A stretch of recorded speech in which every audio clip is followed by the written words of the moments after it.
After an 8-year hiatus, the Taste of Minnesota is back, but it will be quite a bit different. Gordon Severson gives us a first look. Hi, Gordon.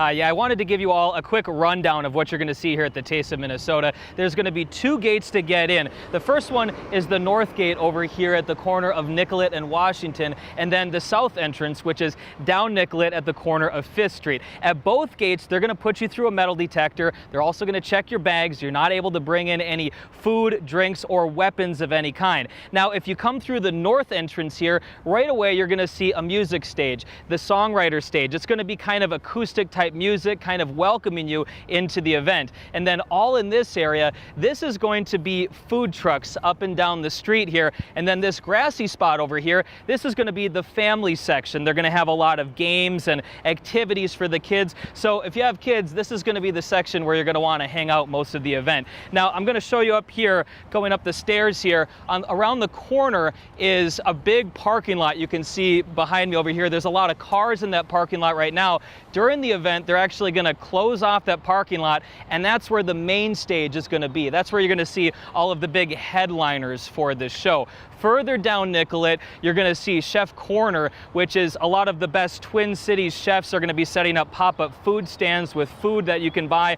And also there's another music stage, the jazz stage, which is going to be by the south entrance. And also there's going to be live wrestling down in that spot as well. And obviously a lot of food, a lot of drinks, and a lot of security to keep people safe. The entire perimeter is surrounded with some fencing, mostly pedestrian barricade, couple different layers of pedestrian barricade. We also have a very extensive camera system throughout downtown Minneapolis, to include some temporary cameras that we set up.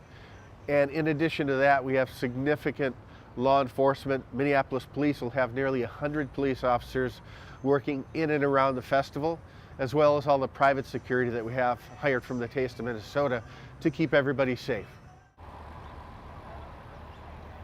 And a quick history lesson of the Taste of Minnesota. The event started back in 1983 in St. Paul. It ran until 2010. They brought it back in 2014 and 2015, but they haven't held it since. Organizers tell me that with this new event, they're trying to capture some of the magic of the original event, but also take it in a new direction.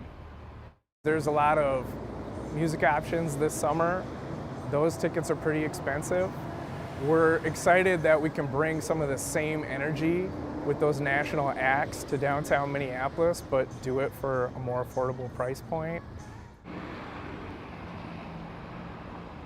Now, one big change that you're going to see with this version of Taste of Minnesota is that for both days, it's going to run from noon until 8 o'clock. It's not going to be open late, and there's not going to be any fireworks at the end of each night. Organizers tell me that they made that decision to close down a little earlier as a safety precaution to reduce the likelihood of some sort of criminal activity that might happen later in the night. If you still have some more questions about Taste of Minnesota, we do have some more information on our website at KARE11.com. Julie, I'll send it back to you. Well, that was so fun, Gordon. We were commenting in the studio, jazz and wrestling.